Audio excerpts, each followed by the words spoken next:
मैं जब 47 साल का हुआ, तब पहली बार मुझे लगा कि मैं जिंदा तो हूं, पर जी नहीं रहा। हर सुबह मैं उठता था, पर मन में कोई उत्साह नहीं होता था। मैं पिछले 25 सालों से एक ही दफ्तर में नौकरी कर रहा था। नौकरी मुझे रोटी देती थी, लेकिन सुकून नहीं। कभी मेरे भी सपने थे। मैं शिक्षक बनना चाहता था।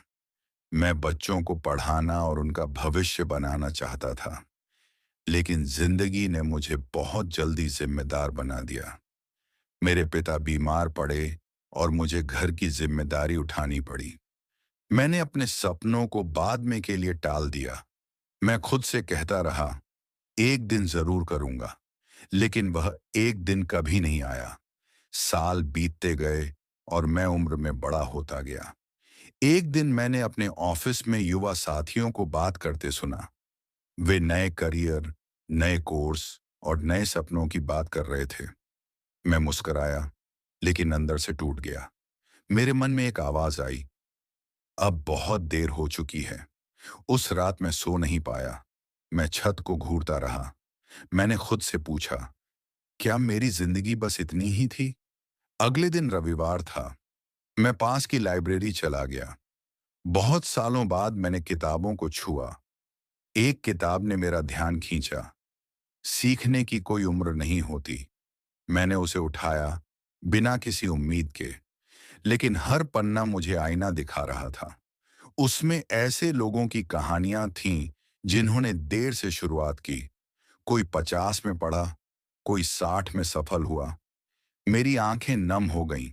मैंने किताब बंद की। मेरा दिल जोर जोर से धड़क रहा था। मैंने खुद से पूछा, अगर मैं कोशिश करूं तो? फिर डर ने घेर लिया। लोग क्या कहेंगे? मैं फेल हो गया तो? मेरी उम्र बहुत ज्यादा नहीं हो गई? लेकिन पहली बार मैंने डर को जवाब दिया। मैंने कहा, मैं बूढ़ा नहीं हूं, मैं बस रुका हुआ हूं। उसी दिन मैंने फैसला किया। मैंने शिक्षक बनने का फैसला किया। कल नहीं, अगले साल नहीं, अभी। मैंने एक शाम की पढ़ाई का कोर्स ज्वाइन किया। पहले दिन मैं बहुत घबराया हुआ था। क्लास में ज्यादातर बच्चे मेरी उम्र के आधे थे।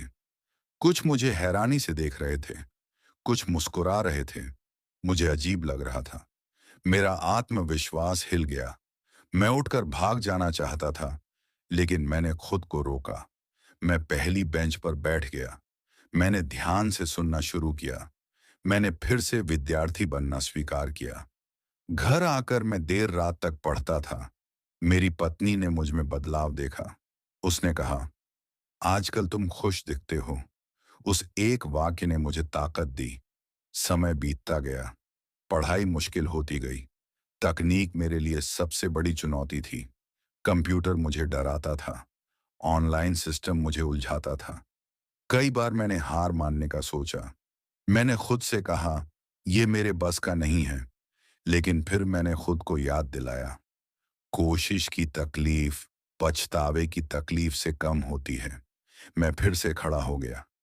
एक दिन मुझसे डेमो क्लास लेने को कहा गया। मेरा दिल जोर से धड़कने लगा। मेरे हाथ कांप रहे थे। लेकिन जैसे ही मैंने बोलना शुरू किया, सब बदल गया। मेरे अनुभव मेरे शब्दों में उतर आए। मैं सिर्फ किताब नहीं पढ़ा रहा था, मैं जिंदगी सिखा रहा था। क्लास शांत थी। फिर तालियां बजीं। मेरी आंखों से आंसू बह निकले। पहली बार मुझे खुद पर गर्व हुआ। कोर्स पूरा होने के बाद मैंने कई स्कूलों में आवेदन किया। ज्यादातर जगहों से मना कर दिया गया। कहा गया, उम्र ज्यादा है, अनुभव पुराना है। हर मना करना मुझे तोड़ता।